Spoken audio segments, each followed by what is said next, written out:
Let me show you my countryside through these old headlights. We can take this road as far as you want to go. I'll show you how a country mile can take us all night. Feeling higher than a bull's tail up an old dirt road. I ain't gonna run or hide. We can let the fire burn wild. That's just my countryside.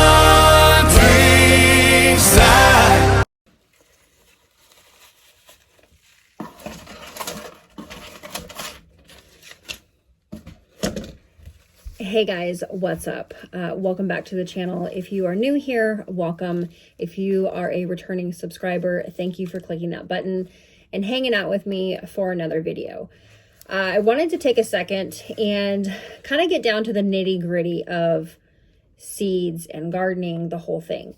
So I feel like a lot of people that I talk to and myself before I first started gardening, I had a hard time, number one, getting myself to wrap my mind around the possibility of me gardening.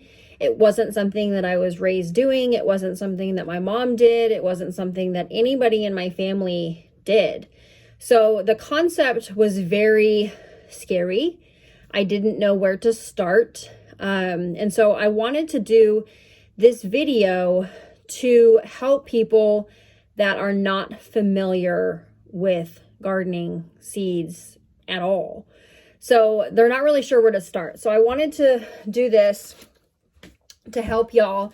If you are an avid gardener, please drop your tips and tricks, all the things that you want to add to the conversation surrounding seeds. But I just wanted to kind of break down a seed packet, like nitty-gritty brass tacks of a seed packet, so that those that are just starting out understand the verbiage and what it means.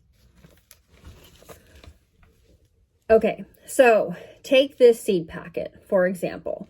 At the very top, you're going to have the crop, okay? So you can read it here, might be backwards for you, not sure. It says spinach, okay? So that is the crop type. Then you have where it says Oceanside. That is the variety name within that crop, okay? So you have all different types of spinach. You have the Bloomsdale, you have the Matador, you have the Oceanside. They're all different types of varieties that may look a little different, may taste a little different. But at the end of the day, that is the type, okay? So then it has the scientific name on there. Then it says the price. And then it also says the weight. Okay, so some seed companies will break down their seeds by quantity. So how many seeds are you getting? And some companies will break it down per weight. So it just depends on the company that how they want to break it down for you and how they kind of track it. So next you have just a key piece of information that is going to be important to the gardener. So this one says frost tolerant. Okay, so that means that if there's a bit of a frost, it's not going to die. It can tolerate that frost. You have some that might say heat sensitive, may say drought tolerant, which means that it's going to be able to withstand not being watered as frequently. So that's just a key piece of information that they're trying to relay to you. The next piece says 25 to 60 days. Okay, so that is your kind of like your harvest window of when that plant is going to be the most mature and how long that it's going to be at its prime peak performance. The next thing it's telling you is to sow in early spring or late summer so that you have an idea of when to anticipate planting this specific crop. Then it kind of just gives you a marketing statement per se, something that is not only going to help them sell that seed packet to you, but that's also going to help you in your growing. So this says grow your own baby greens. Okay, so it's going to be good for baby greens, which are grown inside. It's going to be a superb cultivar for tender flat leaf baby spinach that you might find at the farmer's market with smooth, uniform leaves. Okay, so if somebody's looking for those specific things, that's good to know, right? And it's also going to help them market this specific variety to you, the consumer. Okay, so when you flip to the back side here, you can see kind of the layout of it. It shows you a picture here of what that seedling looks like once it's sprouted. Now, is that important? Not really. Can it be important? Yes. So say I didn't, let me grab one of these. Say I didn't mark it with a tag and I put it down, I put the little seedling and transplant, or just grew from the ground from seed into the ground, and it grew, but now I don't know what that was. And believe it or not, a lot of gardeners, seasoned gardeners, forget or get lost in the shuffle because it's just hurry, hurry, hurry, get everything out. We're planting everything, we're seeding everything, and we forget. So that actually helps you, if you don't have it marked, to know what to look for. So you'll know what it looks like. You'll be like, oh my gosh, that looks just like that. That's what that is. The next piece of information here says days to emerge. Okay. So days to emerge means that from the second that I put that seed in the ground, it's going to take 5 to 10 days based on my packet for that seedling to sprout. So I know that between 5 to 10 days, if I'm watching things, I know when it's going to sprout. Now, say you planted some and you put it a little bit too deep, which will be in my next part here. None of them have sprouted and you're on day 15, 20, then you know that that did not germinate for whatever reason. So you're going to want to go back through and re-sow those seeds. Now, brings me to my next point. Our next thing on here says seed depth, 1/2 inch. So when you're planting that within the dirt, whether it be outside or whether it be in your container, you want to make sure that that seed is about 1/2 inch per the packet deep in the soil. If you don't sow it that deep, you're risking the potential for it not to sprout. And the roots to not be able to go down deep enough and it getting knocked over. Or planting it too deep and it doesn't have enough energy when it sprouts to reach the surface of the soil. So that piece of information is very important. Some things you may be able to give or take on, but especially smaller seeds, you're going to want to go by that specific seed depth on there. Okay, so the next thing it says here is thinning. Okay, so thinning means that it's more specific with a lot of carrots. If I planted a bunch of seeds, because those seeds are so small, it's really hard to get that specific seed in that exact spot. So a lot of times you can spread out the packets. Hi, chickies. You can spread out the seeds within that packet and a bunch of them will germinate. Okay.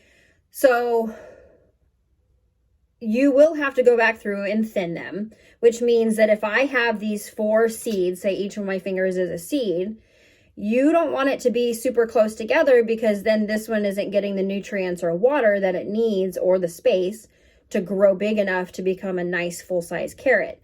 So you're going to want to, pardon my middle finger, you're going to want to pluck that one out so that it has more space around it to absorb nutrients, water, and to be able to grow to its full potential size. So say of the 4 that I planted, I want to remove 2 so that these 2 here, I don't know, sorry if that's not like a good visual, have enough space and nutrients and water. Okay. So this is telling you that it says not necessary. So the packet will tell you, do I need to go through and weed some out or do I not? Hi, buddy. Hi there.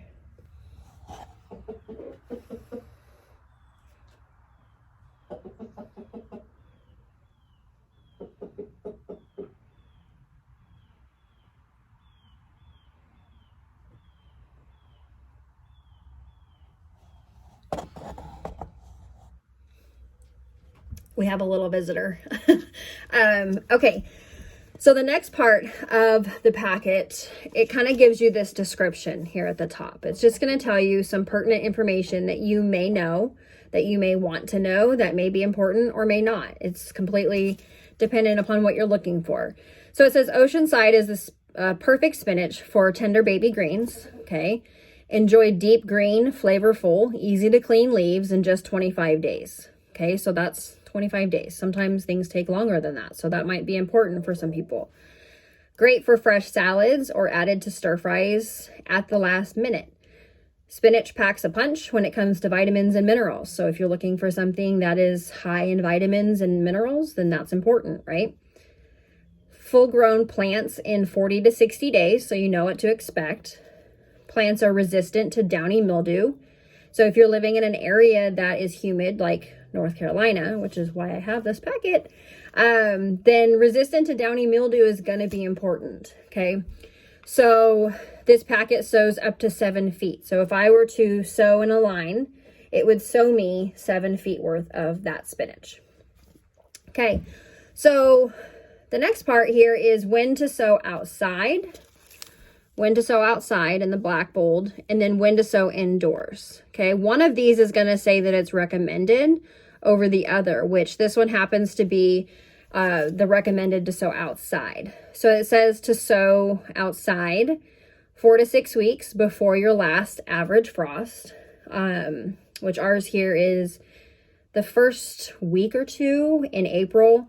I tend to kind of go more towards like the 3rd week, just to make sure. So or when the soil temperature is above 40 degrees, ideally 50 to 75 degrees. So you'll know if you're not really sure kind of where we're at or where the ground's at, you can actually take a thermometer outside and take the temperature of the soil. So you'll know when to plant it.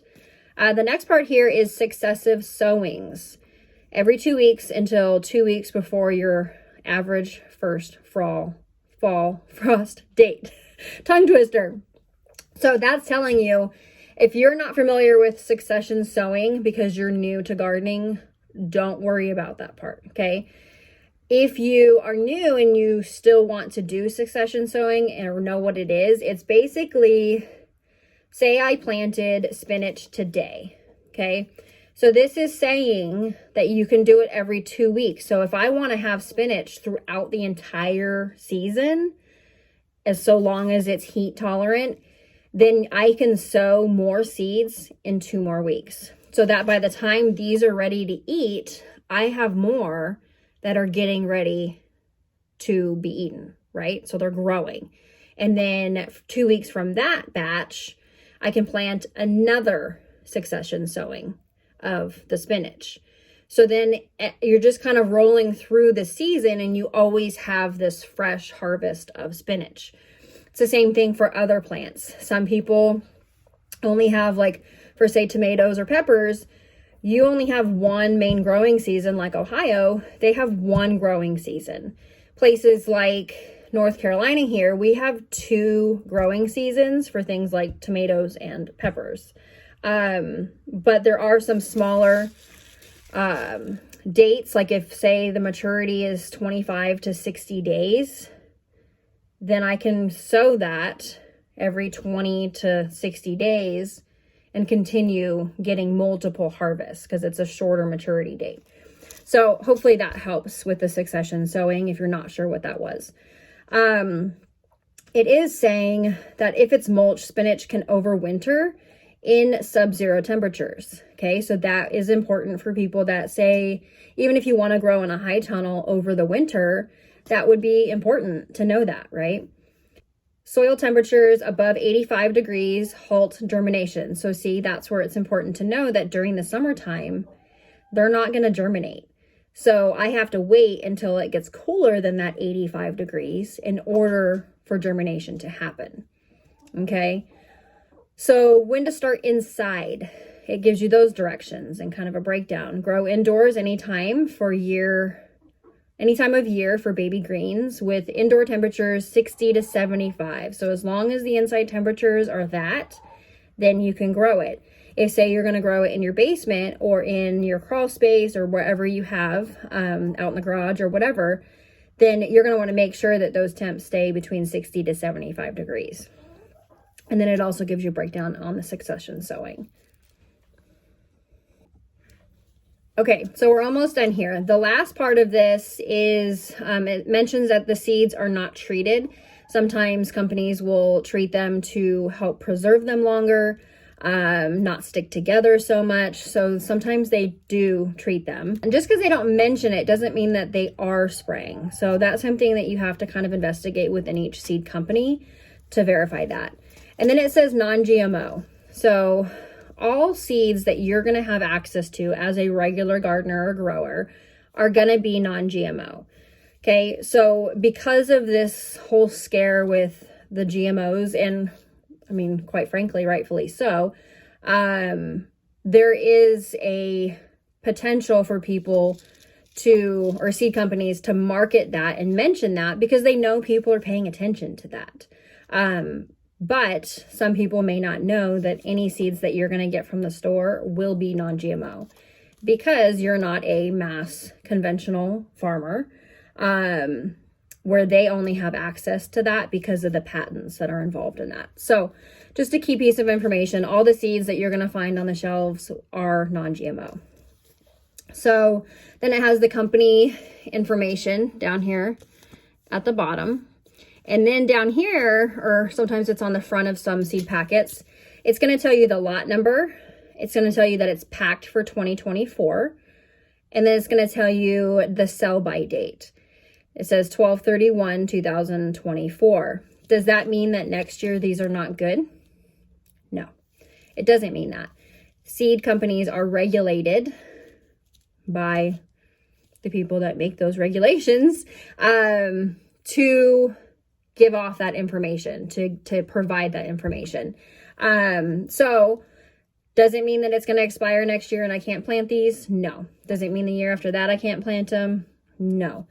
If I don't store these at the proper temperatures, like I think it's supposed to be, I'd have to guess or look up the correct soil or the right room temperature, but I believe that it's like 30 something degrees that they should be stored at if you're going to want them to be viable longer.